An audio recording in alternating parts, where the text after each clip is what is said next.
Akıl Bakdatı kanalında size hoş geldik.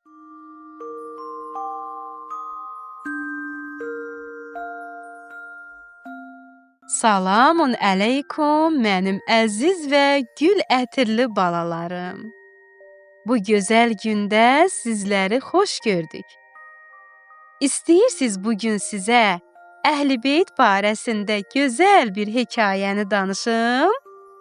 Əgər hazırsınızsa, mən danışmağa başlayıram. Həzrəti Fatime-i Məsumənin mövludu. Zilqədə ayının ilk günü idi. Mədinədə İmam Musa-i Kazım əleyhissalamın evində xoş bir təlaş var idi. O gün səhərdən evdə fərqli bir sevinclə hazırlıqlar gedirdi. Hər kəs böyük bir xəbərin gələcəyini hiss edirdi. İmam Musa-i Kazım əleyhissalam Allahla münacat edirdi. O, Allahdan övladının salamat və xeyirli bir insan kimi dünyaya gəlməsini istəyirdi. Və müjdəli xəbər gəldi. İmamın evində gözəl bir qız uşağı dünyaya gəlmişdi. Hamı çox sevinirdi. Bu körpə Allahın İmam ailəsinə bəxş etdiyi böyük bir nemət idi.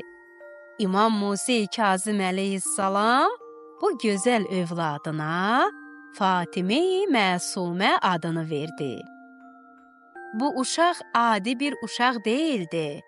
O, gələcəkdə insanların yolunu işıqlandıracaq, elm və mərifət mənbəyi olacaq bir şəxsiyyət idi. Onun böyüdükcə göstərdiyi əxlaq, zəka və bilik hər kəsin diqqətini çəkirdi. Bir gün bir neçə nəfər uzaq diyarlardan İmam Musa-i Kazım əleyhissalamın görüşünə gəlmişdilər. Həm imamı görmək, həm də həyatlarında yaranmış suallara cavab almaq istəyirdilər.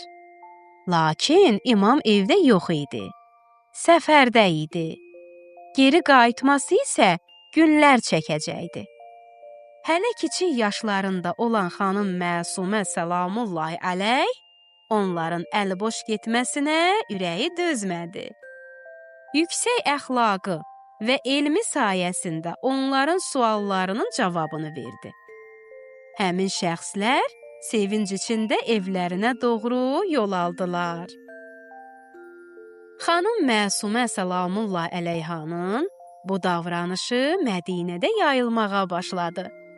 Hər kəs heyrət içində bu kiçik yaşlı qızın hikmətinə, anlayışına və cəsarətinə valeh olmuşdu.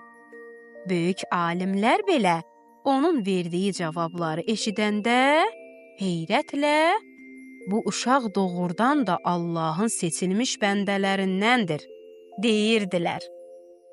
İmam Musa-i Kazım əleyhissalam səfərdən qayıtdıqda bu hadisədən xəbər tutdu. Gülümsəyərək buyurdu. Bu, bizim ailənin sirrini daşıyan Məsumədir. Onun gələcəyi nurla doludur. Xanım Məsumə salamullahi əleyh böyüdükcə daha da kamilləşdi. O, hər kəsə mehribanlıqla yanaşar, ehtiyacı olanlara kömək edər, qadınlara dini və əxlaqi məsələləri öyrədərdi. İllər keçdi. İmam Musa-i Kazım əleyhissalam zindana aparıldı. Mədinə üçün qəmli günlər başladı. Xanım Məsumə salamullahi əleyh atasından uzaq düşsə də, onun yolunu davam etdirmək üçün bütün gücü ilə çalışdı.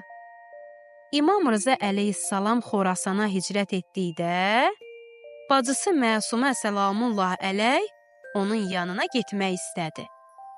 Bu, həm qardaşına olan dərin məhəbbət, həm də Allah yolunda bir səfər idi.